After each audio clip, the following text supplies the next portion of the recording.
الحمد للہ وکفا والصلاة والسلام علی سیدنا محمد المصطفیٰ واحمد المجتبیٰ وعلی آلہ الاتقیاء واصحابہ الاصفیاء اما بعد فاعوذ باللہ من الشیطان الرجیم بسم اللہ الرحمن الرحیم والذین آمنوا وعملوا الصالحات سندخلهم جنات تجری من تحتها الانہار خالدین فیہا ابدا وعد اللہ حقا ومن اصدق من اللہ قیلا۔ سورۃ النساء کی آیت نمبر 122 سے 126 تک انشاءاللہ میں آپ کے سامنے اس کا ترجمہ اور تفسیر کروں گا۔ اس آیت مبارکہ میں ارشاد فرمایا کہ والذین آمنوا وعملوا الصالحات، جو لوگ ایمان لے آئے اور عمل کیے اچھے۔ ایمان کیا ہے؟ التصدیق بما جاء بہ النبی صلی اللہ علیہ وسلم، جو کچھ رسول اللہ صلی اللہ علیہ وسلم لے کر آئے اس کو دل و جان سے مان لینا، یہ ایمان ہے۔ اور وعملوا الصالحات، اور عمل صالح کیے۔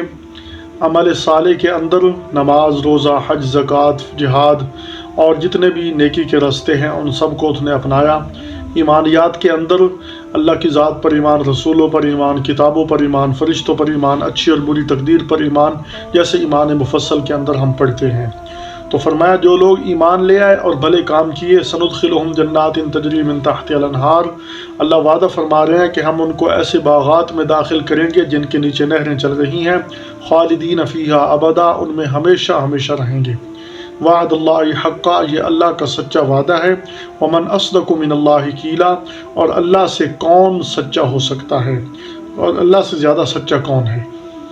جب اللہ وعدہ کر رہے ہیں ایمان اور عمل صالح پر کہ جنت میں داخل کرے گا، ہمیشہ کی جنت میں، ہمیشہ کی جوانی، ہمیشہ کا حسن، ہمیشہ کی جوانی بڑھتی جائے گی، دن بدن نعمتوں میں اضافہ ہوتا جائے گا، تو یہ چھوٹی سی مشقت ہے، ایمان اور عمل صالح۔ ایمان عقیدہ ٹھیک ہو اور اعمال صالح ہوں تو فرمایا، اللہ تعالیٰ فرما رہا ہے کہ میں اس کو باغات میں داخل کروں گا جن میں ہمیشہ رہیں گے۔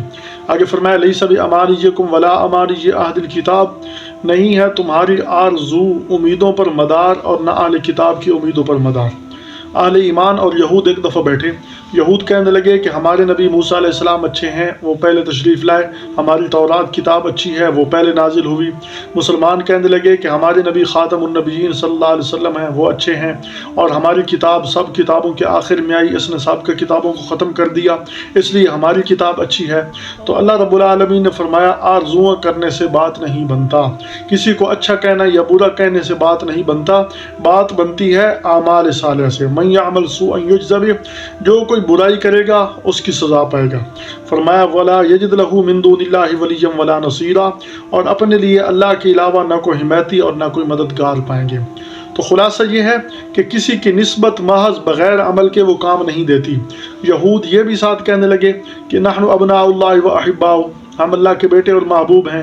یہ بھی کہنے لگے کہ ابراہیم موسیٰ علیہ السلام کے جو ہے نا 40 دن جب گئے تو ہم نے بچڑے کی عبادت کی، وہی بچڑے کے دن 40 دن ہم آگ میں جلیں گے، اس کے علاوہ ہم آگ میں نہیں جلیں گے۔ تو ان کے اور بھی کافی دعوے ہیں، ابراہیم علیہ السلام ہم ان کی جو ہے نا نسل میں سے ہیں، وہ ہمیں جہنم کی آگ سے بچوا لیں گے۔ تو یہ محض نسبت کی بنیاد پر، اور بدقسمتی سے مسلمان بھی یہی کرتے ہیں کہ ہم امت محمدیہ میں ہیں، جو مرضی کرتے رہیں، ہمارے نبی شفاعت کر دیں گے، ہمیں بخشوا لیں گے۔ تو بھائی نسبت، محض نسبت سے کام نہیں بنے گا۔ ایک آدمی محمدی ہونے کی نسبت کرے لیکن محمد صلی اللہ علیہ وسلم کا کوئی عمل نہ اپنایا ہو، محمد صلی اللہ علیہ وسلم کی صورت سے عاری ہو، آپ صلی اللہ علیہ وسلم کی سیرت سے عاری ہو، آپ صلی اللہ علیہ وسلم کے طور طریقے سے دور بھاگتا ہو، تو محض نسبت کام نہیں دے گی۔ نسبت اس وقت کام دے گی جب ان کے بتائے ہوئے طریقے بھی اپنائیں گے۔ اسی طرح ایک آدمی یہ دعویٰ کرتا ہے کہ میں حنفی ہوں، لیکن امام اعظم ابو حنیفہ رحمہ اللہ کے بتائے ہوئے طریقے جو انہوں نے شریعت کے اصول بتائے ہیں ان پر وہ نہ چلے تو وہ کیسے حنفی کہلانے کا حقدار ہے؟ ایک آدمی کہے میں حسینی ہوں، تو حسین رضی اللہ عنہ کا کردار، ان کے افکار وہ نہ اپنائے تو وہ کیسی حسینی کہلانے کا حقدار ہے؟ تو محض نسبت کام نہیں دے گی۔ ایک آدمی کہے میں سید زادہ ہوں، جو مرضی کرتا پھروں، میری نسبت آل نبی سے ہے، تو ٹھیک ہے، یہ نسبت بھی فائدہ دے گی، لیکن اس وقت فائدہ دے گی جب ایمان اور عمل صالح ہوگا۔ تو بہرحال بات کافی لمبی ہو سکتی ہے، تو فرمایا محض نسبت جیسے آل کتاب کر رہے ہیں ہم یہودی تھے اس لیے کامیاب ہو جائیں گے، مسلمان کہہ رہے ہیں کہ ہمارے آخری نبی ہیں، فرمایا اللہ نے فرمایا نہیں، من یعمل سوءا یجزا بہ، جو کوئی برائی کرے گا اس کی سزا پائے گا، فرمایا ولا یجد له من دون اللہ ولیا ولا نصیرا، اور اپنے لیے اللہ کے علاوہ کوئی حمایتی اور مددگار نہیں پائیں گے۔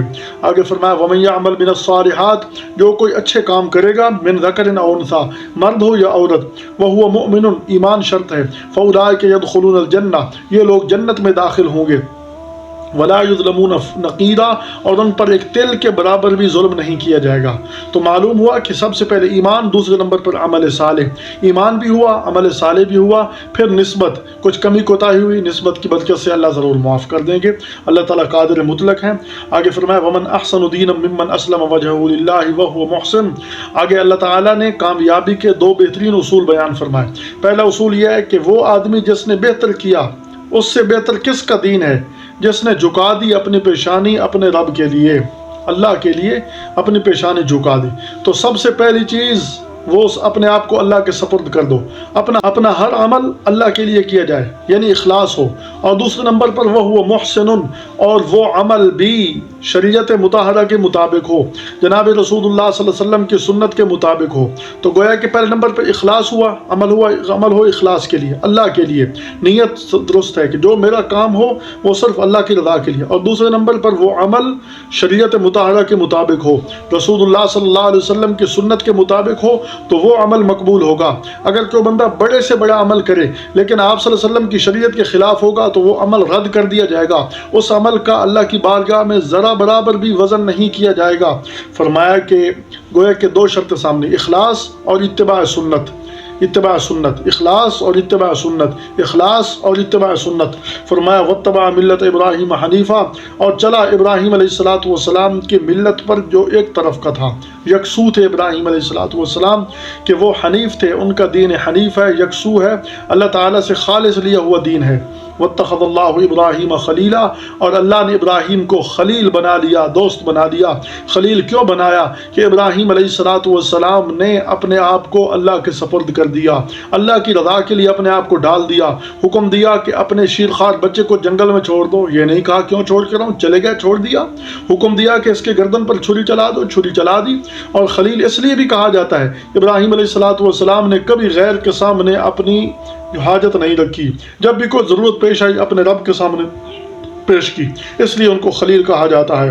وَلِلَّهِ مَا فِي السَّمَاوَاتِ وَمَا فِي الْأَرْضِ، فرمایا اللہ ہی کا ہے جو کچھ آسمانوں اور زمین میں ہے، ساری کائنات اللہ کی ملک ہے، ساری کائنات کے اندر اللہ کا تصرف ہے، ساری کائنات اللہ کی مملوک ہے۔ وَكَانَ اللَّهُ بِكُلِّ شَيْءٍ مُحِيطًا، اور اللہ ہر چیز کو احاطہ کیے ہوئے ہے، اللہ ہر چیز کو گھیرے ہوئے ہے، اللہ کے علم میں ہے، اور کون اخلاص سے پیچھے ہٹا ہوا ہے، لوگوں کو دکھانے کے لیے، ریا کے لیے عمل کر رہا ہے۔